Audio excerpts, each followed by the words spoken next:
fits. Kind of helps them to go on the right way, huh?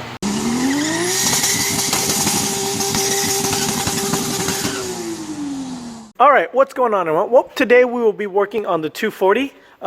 And today, as you can already tell from the title, I will be installing the CTS-V Brake Caliper kit.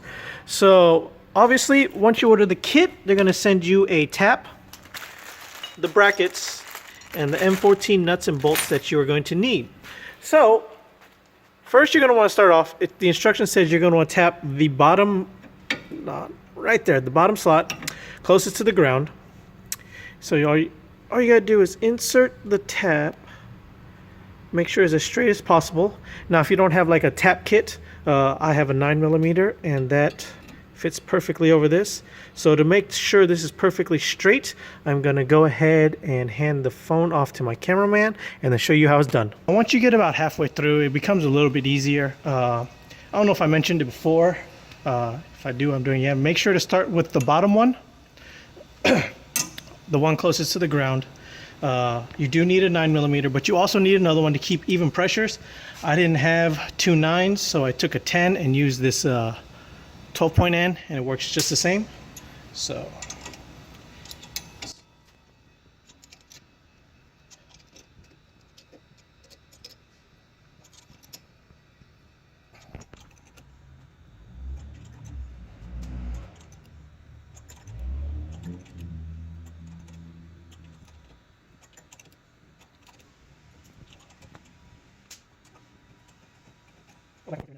some of the debris loose.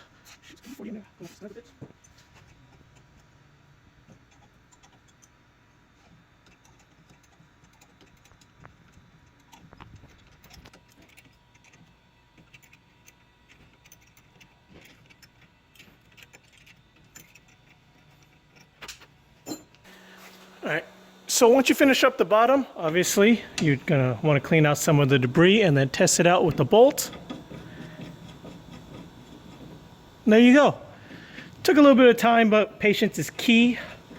So once you got finished threading or tapping, tapping this bottom knuckle, you're going to want to take a drill bit and a 9/16 drill bit. Go ahead and pretty much wind it so it can accept an M14 bolt, the one they provide. As you can see right now, it does not fit. So I'm going to go ahead and drill this out.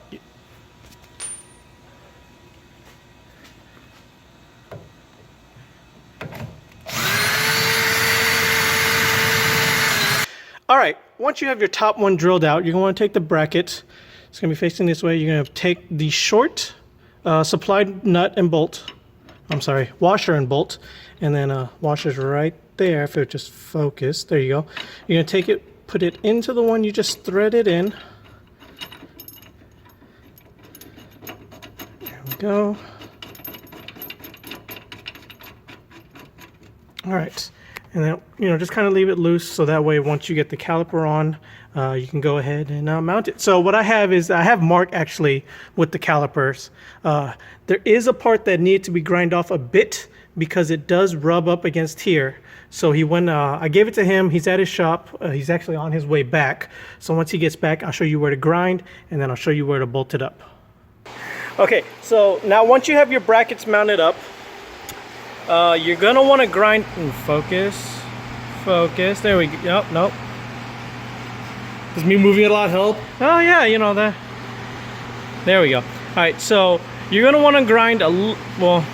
I went overkill. We went a bit overkill because it's kind of my fault. I gave Mark the calipers because I don't have the tools here at my shop, so I just told him, you know what, just take off till it clears. Hopefully he took off enough. He did for the other side, so. This is overkill, but it's not going to affect the caliper, so we shaved off a good amount. If you don't have the cutting tools at where you're at and you just kind of need to guesstimate, right about here is what you're going to need to take off. So here we have it, the Brembo. As I said, I'll list everything down below of what you'll need parts-wise. Also, a quick note for this little washers. I don't know if you can see it. You obviously, thank you, Mark. And Alright, so you obviously have the washers here, but they give you an extra washer that you're going to have to put in between here, in between the knuckle and the caliper itself. And I guess that's just for spacing in here so it doesn't touch. But yeah, that is how you do it. Once again, I will leave all the links in the description down below. And until next time, guys, later. Fits.